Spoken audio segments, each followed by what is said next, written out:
Buongiorno da Sicilia 24, i titoli. Maltempo, allerta arancione della Protezione Civile su gran parte della Sicilia, pioggia e venti di burrasca sferzano l'isola, scuole chiuse a macchia di leopardo in decine di comuni. A Palermo facoltà di medicina sotto shock, docente accusato di sessismo e molestie verbali a specializzande. Il rettore scrive alla procura, in ateneo avviata un'indagine interna. Dopo l'uccisione di Giulia si moltiplicano anche in Sicilia le telefonate di aiuto al numero antiviolenza 1522. Inaugurata a Belpasso la prima fabbrica robotizzata, lavorerà al servizio della tratta ferroviaria Palermo-Catania-Messina. Una drammatica inedita testimonianza sull'assassinio del giudice Rosario Livatino. A 33 anni da quell'agguato, ai nostri microfoni 2 poliziotti adesso in pensione che per prima hanno trovato il corpo del giudice crivellato di colpi. A Catania più vigilantes sugli autobus e contatti stretti tra la centrale AMTS e quelle delle forze di polizia per evitare altre aggressioni agli autisti. La storia di una famiglia siriana accolta in Sicilia grazie al progetto Operazione Colomba, dai campi profughi del Libano a Comiso attraverso i corridoi umanitari. Calcio, domenica il Catania in trasferta a Giugliano per affrontare una delle squadre più in forma del campionato.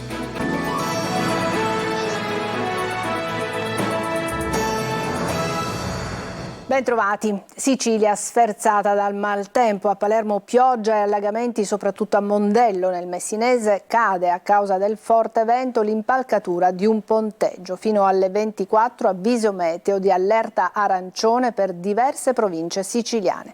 Marco Gullà. Non piove da diverse ore a Palermo dopo la copiosa pioggia caduta nella notte, però sono attese precipitazioni nel corso della giornata. L'avviso di allerta meteo arancione per diverse zone della Sicilia è valido fino alle 24 di oggi. Le precipitazioni a macchia di leopardo stanno interessando la nostra isola, soprattutto nella parte occidentale. Il cambio meteorologico ha causato tanti disagi, soprattutto a Palermo. Molte strade del capoluogo siciliano, a causa della forte pioggia caduta nella notte, si sono allagate, provocando disagi agli automobilisti bloccati nelle auto in via Ugo La Malfa, via Re Ruggero e soprattutto nelle borgate di Mondello e Partanna, in via Galatea e viale dell'Olimpo. Auto bloccate anche in via Ernesto Basile, in piazza Indipendenza e via Imera. I pompieri sono stati impegnati anche per diversi interventi di distacco di intonaco e infiltrazioni d'acqua nelle abitazioni. Allagamenti anche in provincia, in particolare a Ficarazzi e Villa Abate. Piogge e disagi anche in altre città siciliane come Catania e Messina. Forti folate di vento e piogge hanno caratterizzato la nottata e la mattinata nella zona ionica del Messinese. Il maltempo ha imperversato soprattutto nella fascia tra Giardine e Itala, dove sono stati diversi i comuni in cui è stata dichiarata l'allerta meteo e sono state chiuse tutte le scuole.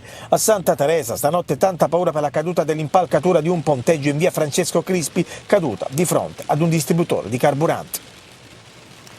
Un professore dell'Ateneo di Medicina di Palermo accusato di sessismo. In una lettera anonima denunciati episodi, frasi, apprezzamenti su alcune specializzande. Il rettore dell'università ha mandato la lettera alla procura, ma sentiamo i dettagli nel servizio di Desiree Ferlito.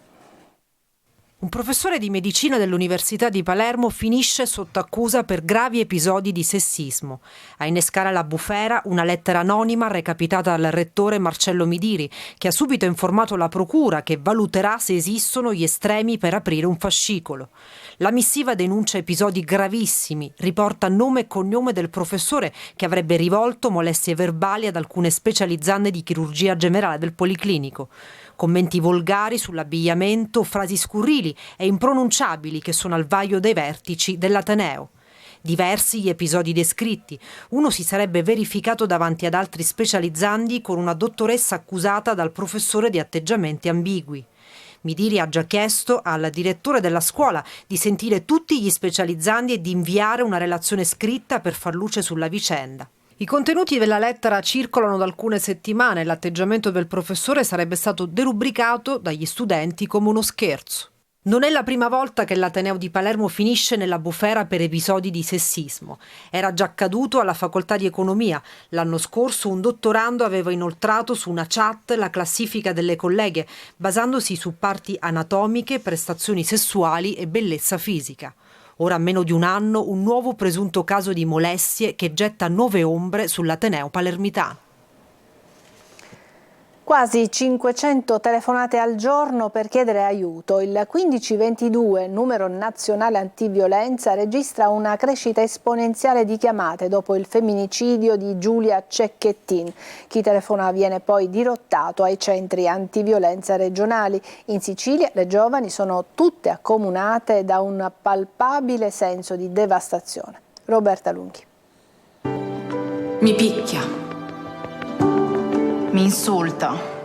Dietro tutte queste frasi la paura, ma quando arrivano alle operatrici del 1522 sono anche frasi che sottendono alla speranza, alla voglia di spezzare la catena, alla fiducia di poter evitare l'irreparabile. Il 1522 è attivo 24 ore su 24 e in questi giorni è letteralmente inondato da chiamate.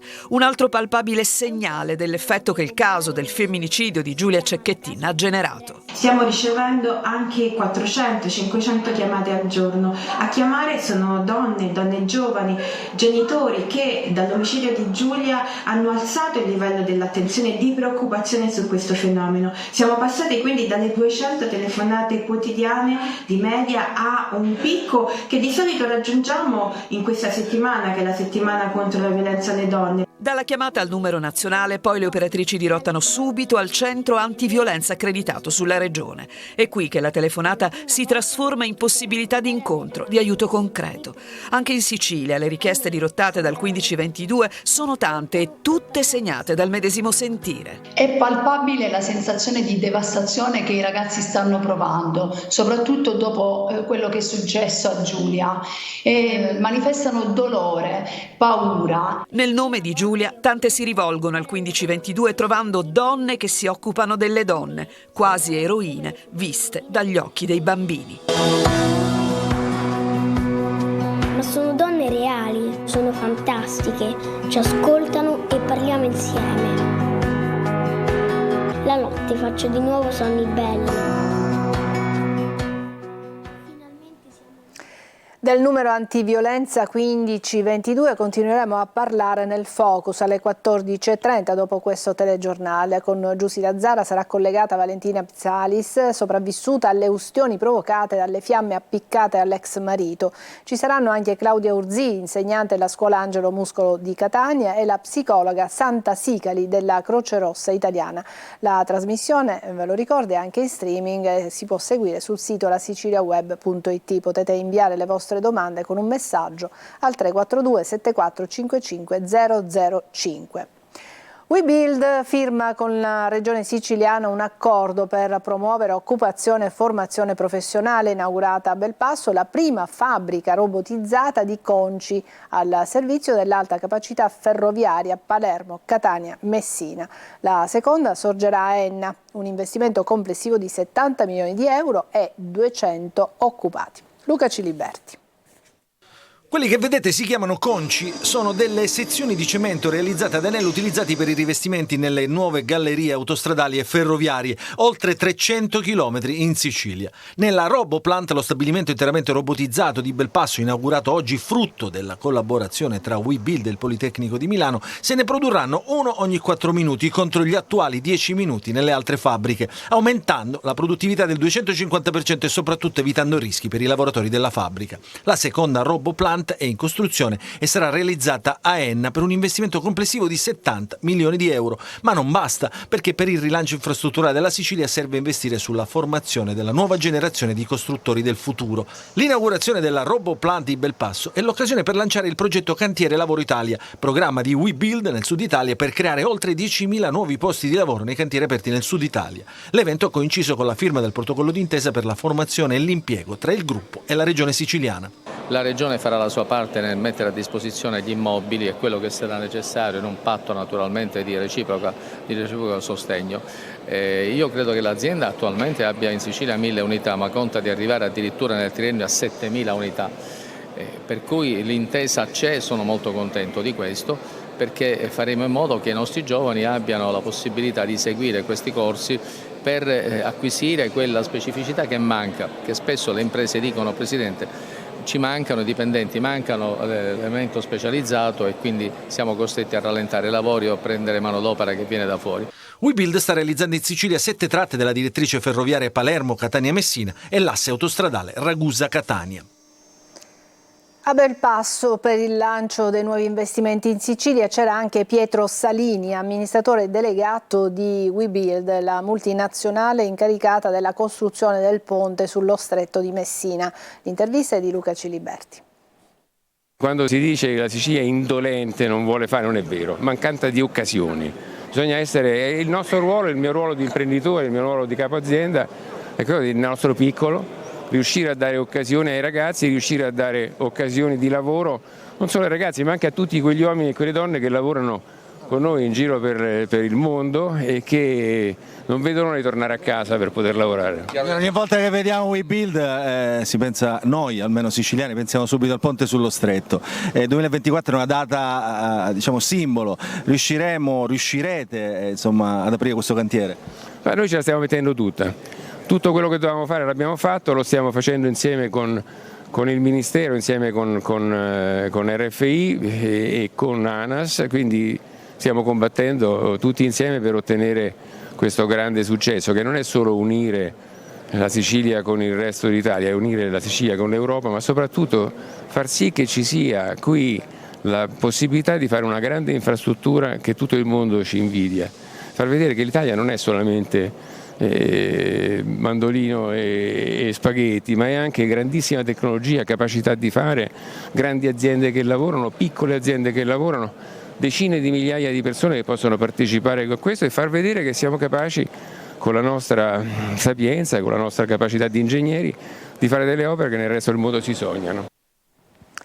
Un uomo è stato arrestato dopo aver attraversato lo stretto di Messina con 10 kg di coca. I carabinieri hanno trovato la droga nell'auto dello spacciatore appena sbarcata dal traghetto proveniente da Villa San Giovanni. La coca, suddivisa in panetti, era stata nascosta nel bagagliaio della macchina. Dallo stupefacente sequestrato sarebbe stato possibile ricavare oltre 43.000 dosi di cocaina. Aggressioni, adesso ci occupiamo dell'efferato omicidio del giudice Rosario Livatino. A distanza di poco più di 33 anni dall'agguato mortale, i due poliziotti adesso in pensione che per prima arrivarono sul posto e trovarono il corpo del giudice di Canicattì crivellato di colpi, raccontano per la prima volta i momenti terribili di quella giornata. Davide Sardo. Loro sono Mario Scalavino e Corrado Burgaretta ed erano gli agenti della squadra volanti di Agrigento che per primi sono arrivati in contrada Gasena sulla strada statale 640, lo scorrimento veloce che collega Agrigento con Caltanissetta, nel luogo esatto dove la mattina del 21 settembre del 1990 un comando di killer della mafia uccideva brutalmente il giudice Rosario Livatino.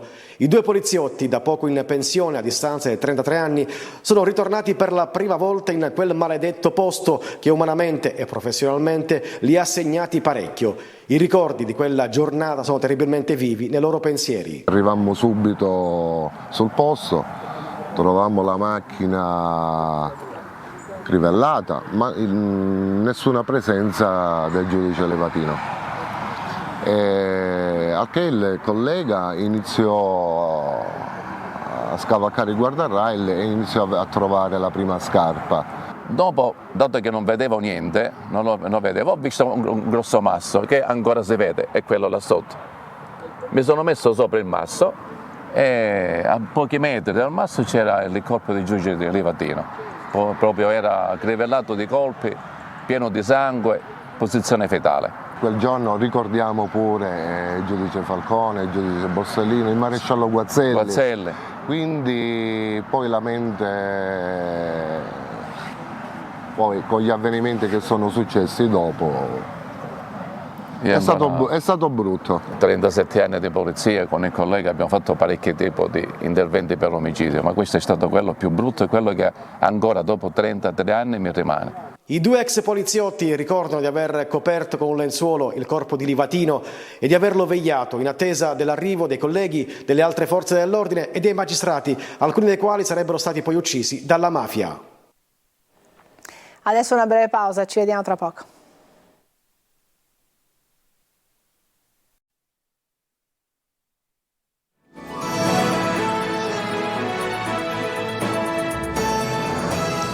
Rieccoci nuovamente in studio. Dai campi profughi del Libano a Comiso attraverso i corridoi umanitari.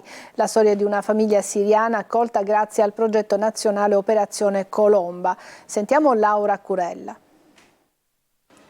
La fuga dalla Siria dai campi profughi del Libano fino a Comiso attraverso i corridoi umanitari della comunità di Sant'Egidio. Khaled racconta di anni di tortura e prigionia, ma anche del nuovo inizio. Quando sono partiti loro dal 2011, quando è scoppiata la rivolta, la sua famiglia ha potuto passare dalla Siria in Libano, fortunatamente, ma lui in un posto di blocco l'hanno preso e deve fare o militare forzatamente, quindi lo deve coinvolgere nella guerra civile, oppure deve finire in carcere. È finito in carcere per 9 anni. Per non parlare della situazione del carcere, tragica. Lui è riuscito, diciamo, a uscire pagando molti avvocati. Per 9 anni la moglie Atral lo ha atteso e insieme sono arrivati in Italia. La prima cosa desideriamo, diciamo, la sicurezza, per la sicurezza. E soprattutto per i nostri figli, perché sia in Libano che in Siria non c'è nessuna prospettiva di futuro sicuro per loro, quindi eravamo preoccupati per loro che non hanno un futuro chiaro. Ad accogliere la giovane famiglia siriana i responsabili locali del progetto nazionale Operazione Colomba. Comiso sta rispondendo rispetto a questa accoglienza che nasce dal basso ed è sostenuta dal basso, e quindi il desiderio che questo sostegno continui nel tempo, perché altrimenti sarà un'iniziativa che non potrà dare la giusta testimonianza al significato di pace che è la presenza della famiglia qua a Comiso. Khaled e Atlal hanno deciso, vogliono rimanere in Italia. La Siria resterà per sempre la loro patria, ma il loro futuro è qui insieme ai 2 figli. Aggressioni agli autisti a MTS. In prefettura Catania studiate le contromisure per garantire la sicurezza degli operatori, ipotizzata una maggiore presenza di vigilantes a bordo e una interconnessione diretta tra le centrali AMTS e quelle delle forze dell'ordine. Tonino De Mana. Scende in campo anche il prefetto di Catania, Maria Carmela Librizzi, per porre un freno alle violenze agli autisti AMT che in meno di un mese hanno subito 3 aggressioni in circostanze e modalità diverse. C'è un problema sicurezza a bordo dei bus cittadini e come tale va affrontato, mettendo insieme ogni elemento per garantire l'incolumità di dipendenti e passeggeri. Tante le soluzioni sul tavolo della prefettura, su tutte la dotazione di telecamere sulle vetture, la presenza di 15 vigilantes di supporto al personale AMTS ed un sistema di videosorveglianza e di vigilanza armata in alcune aree di sosta. Un incontro propositivo, lo ha definito così il presidente di AMTS Giacomo Bellavia, che ha ipotizzato anche strategie immediate di intervento. Abbiamo altresì immaginato la possibilità di collegare in maniera più diretta la nostra centrale operativa alle centrali operative delle forze di polizia. Questo per garantire un intervento ancora più tempestivo nel caso malaugurato in cui dovessero esserci delle aggressioni nei confronti del nostro personale. In collaborazione con il Comune di Catania si cercherà anche di potenziare l'illuminazione pubblica e magari di presidiare le aree di parcheggio delle vetture laddove carenti per garantire maggiore sicurezza agli operatori. Scattano le prime denunce penali con sequestro del mezzo da parte della Polizia Municipale di Catania nei confronti dei cittadini che abbandonano illecitamente i rifiuti sul suolo pubblico. 7 gli utenti già denunciati. E adesso una pausa e poi parleremo del calcio e del Catania.